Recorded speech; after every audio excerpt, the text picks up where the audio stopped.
Unwritten principles that may inspire you to run. Run. Part 21. Actually, this one is for men too. If you talk to a woman or if you want to do anything with a woman and she says no, leave her alone. Don't insist. Don't razzle her to do yes. No. The moment she has said no, I'm starting from the beginning. What I mean by the beginning is you've met a girl on the road, or you met a girl somewhere, or your colleague or one thing, and you try to indicate your interest and she says no. Guy, leave her alone. See, if you meet a woman and you talk to her and she says no, the next time you see her, act like you did not see her. Don't even greet her. Except maybe if you want to be a nice guy, you can greet her. But please, let that greeting not lead to any conversation. Stay away from her. Give her 10 yards. Run to another galaxy. Now, on the ground level, this is very important. In that,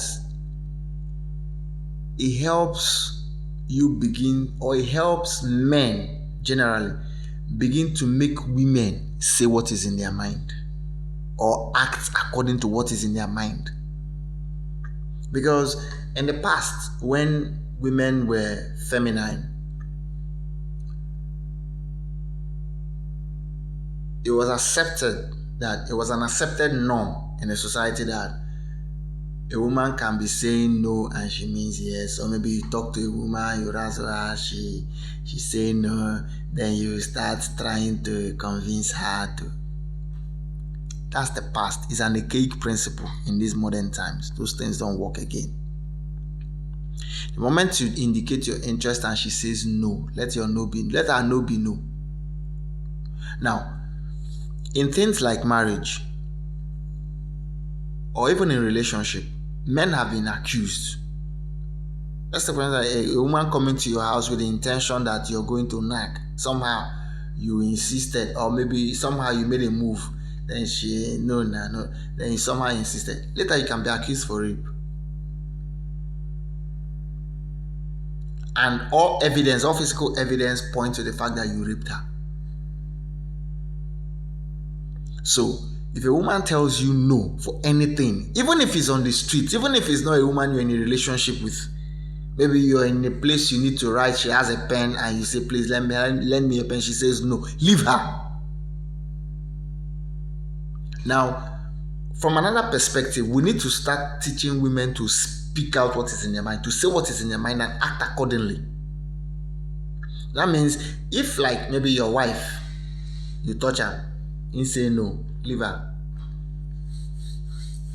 Don't try to appease her or try to negotiate with her, leave her. Another day you try it again, she says no, leave her. Another time, leave her. After this third time, leave her for like 6 months. Don't even make any move in that other room, other room again. Don't make any move. Now, allow her till the day she will come to make the move on you. Then you guys can do whatever you want to do.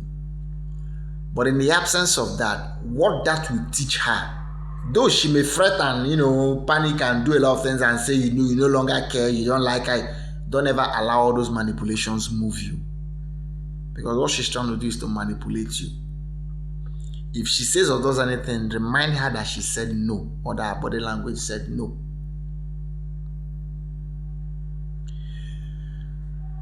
Sometimes she may want to do so that you don't use it against her in the future. No, remind her. You said no. So I respect your will. I respect your decision. Now, the benefit of this is that tomorrow, after this experience or after this saga, tomorrow when you come to her and you want to make a move, if truly she appreciates you, even if she's not in the mood, she's going to find a way to explain to you. If it's not sexual thing, if it is something else, if she has to say no, she would explain to you and let you understand without hurting your feelings. But when she just says no, that means maybe it's a manipulative ploy. Now, for those of you in a relationship, or maybe you want to get into a relationship, and she has started manipulating you, yeah. As soon as she says no, move, leave her. Don't even negotiate. Don't even try to prove to her, because everything you say will be used against you in her court of law. And that court of law can be her parliament. Her parliament can be a bunch of uneducated, unenlightened people. Her parliament can be in a salon where you even have illiterates working. Those are the ones that will be advising her. Her parliament can be one of her friends who does not like you to be with her. So, whatever transpires between the both of you will always go back to the parliament. From the parliament, they will know how far to organize the thing. So, please, when a woman says no,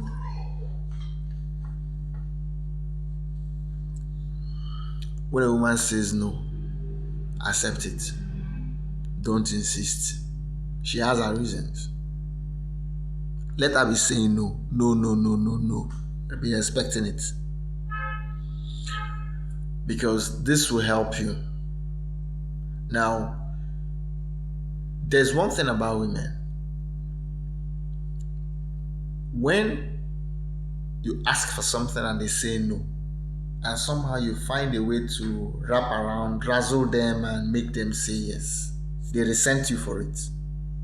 Because they assume that you've taken advantage of them by using your superiority of logical reasoning. Because remember, women don't reason logically. They are emotional beings. They reason from the left side of their brain. And this is one of the reasons that is causing conflict between the genders, where women now say men are heartless, men are this, men are that, men are that. It's simple. They expect men to behave emotionally like that. Even though when a man behaves emotionally, they will still resent him again, no, because they will say he's not manly. And men too are making the mistake of expecting women to be logical. It can't work. They are emotional. That's why you see some men who tell you women are stupid, they are difficult, they are this, they are... Women are not difficult. Every woman is a wife material, just as every man is a husband material. The only challenge there is what kind of material are you using? Because are you using lace, maybe Indian lace to sew shirt, to wear it with a jean trouser? Or are you using cotton, the material they use for cotton, to sew trouser, and you want to wear lace shirt on top of it? It will not work. But if you have a jean shirt and a jean trouser, or a jean shirt and a chinos trouser, or even a jean shirt and a normal basic trouser, it will work. But when you have a jean shirt and a lace trouser, if somebody sees you, you'll be wondering, is this guy okay? So everybody is a wife material, everybody is a husband material. The problem is when you try to go and attach yourself to another kind of material. And this is the basic reason why women are finding it difficult with feminism. How do I mean? Now, there's no problem in a woman being a feminist. I don't have any issue with that. And there should be no issue with that, because in the long run, they have exposed us to a lot of things or they have relieved us of a lot of load. Now, but the problem comes when a woman who is a feminist goes to get close or marry a man that is not a feminist. Then she wants to force that man to accept her as his equal. That's where problem arises.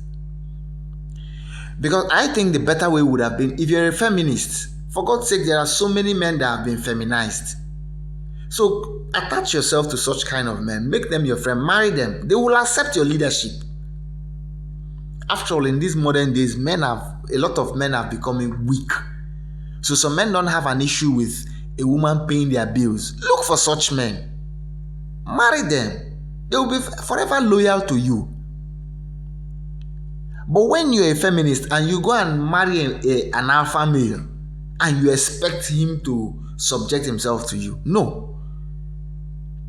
What most women do is in the beginning, they will be acting like, I'm not a feminist. They will be acting loyal until after marriage, they will now show you that they are feminist. That's when they will tell you all those things that you need to do since I just look you. You think say you get sense. And they unknowingly bringing chaos into their families. Because once you start acting feminism, you're acting what the man did not marry. The man will want to, like, what's going on? So he will want to go and get a side chick or something. And at the end of the day, you will suffer more because you will be emotionally down or broken or troubled because your man is out there in the arms of another woman. So, if a woman tells you no to anything, give her the space. Even thank her. I had this friend.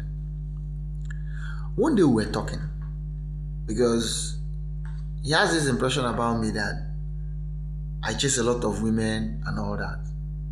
But there was this particular girl that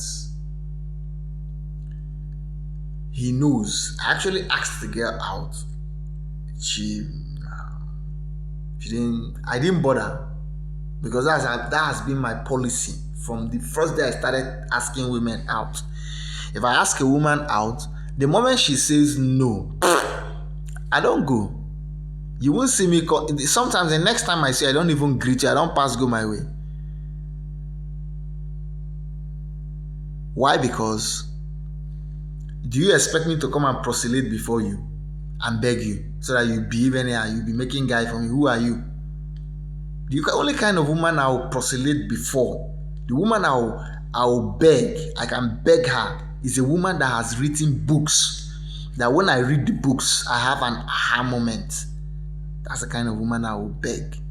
But not a woman that has not written any book. It doesn't matter what she is. It doesn't matter how much she owns. Already, I don't value people because of how much you have. For me, the supreme respect I give to people is when you are intellectually sound.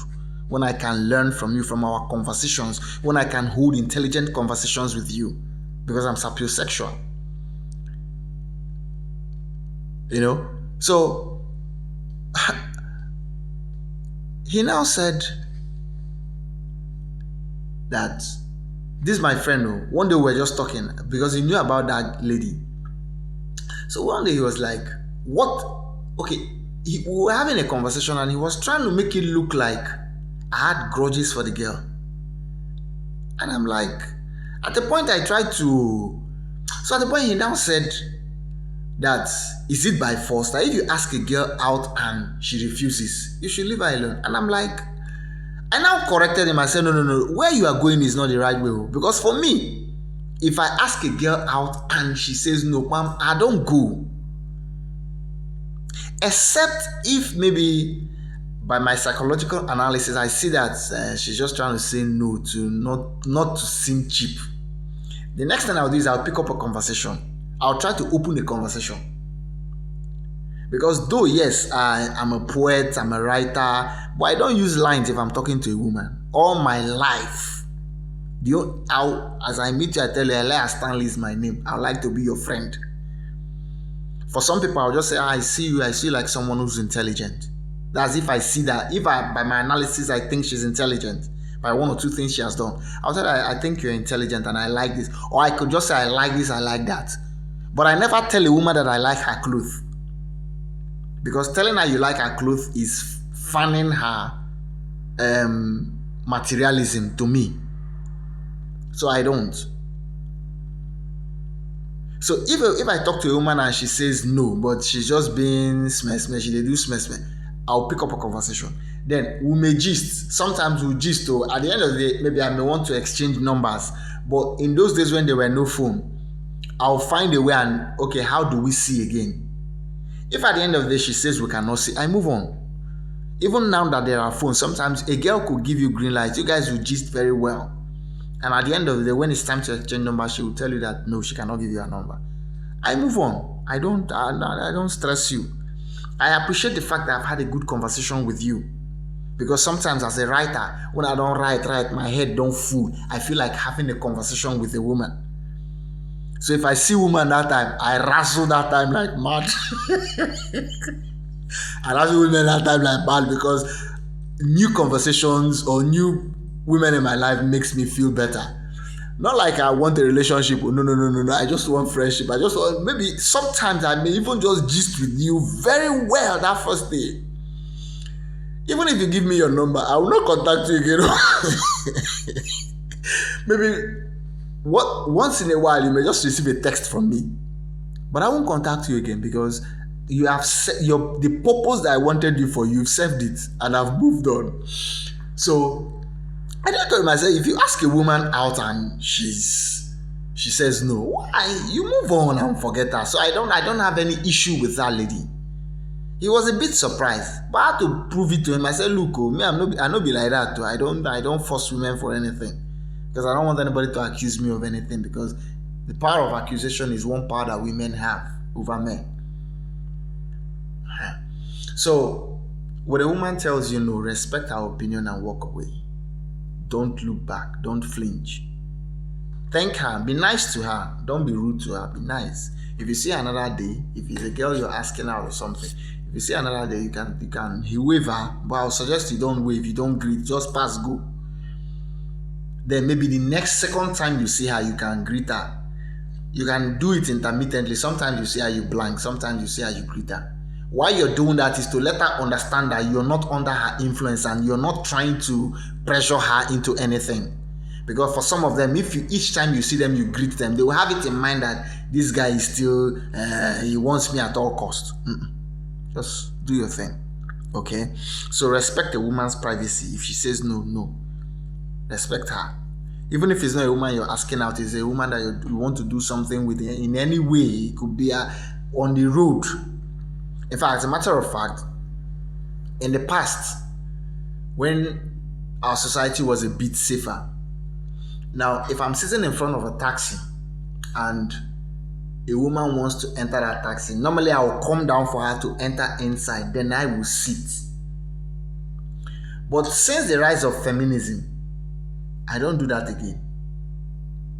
If I'm in a taxi and a woman wants to enter, because I like sitting in the front seat, if I'm in a taxi and a woman wants to enter, I shift in, let her sit down,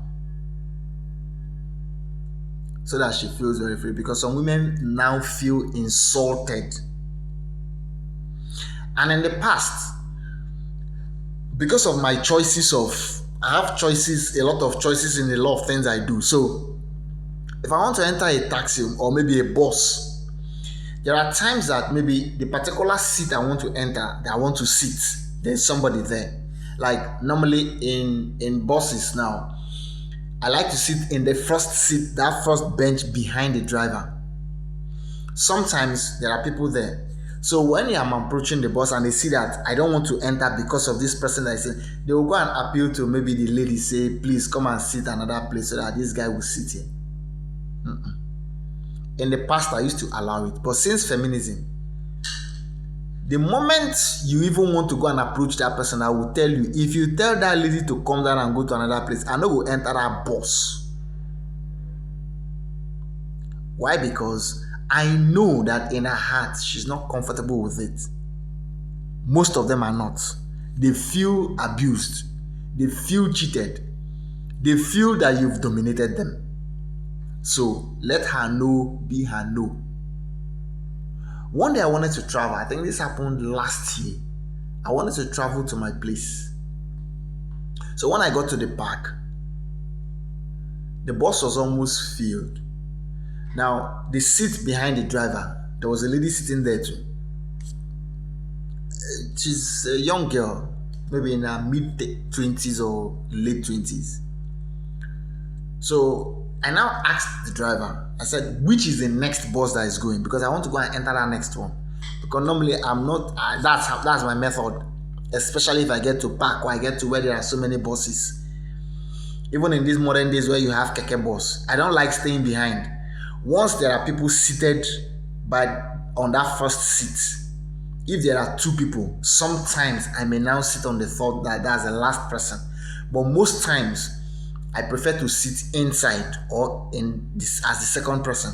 But if it's a place, if it's a park, or if it's a bus stop that there are so many of those buses, so if it's a bus stop that has high traffic of those buses, before I stop a bus, I look inside the bus to make sure that that seat is vacant. If it's not vacant, I allow you go. But sometimes, if I'm in a haste, I may just want to enter. So, as I asked the man that which is the next bus, he now said no, I should come and enter. He wanted to go and talk to the girl because he has already seen from my expression that I don't want to stay in the vacant one because this is where I want to stay. He now wanted to. I said no, Oga. If you tell that girl to come, I'm not going to enter this motor. Another man behind had to now give up his seat for me. I felt more comfortable because he's a man. Though today, me now, I can easily give up my seat for a woman. I've done it a few times. I've done it.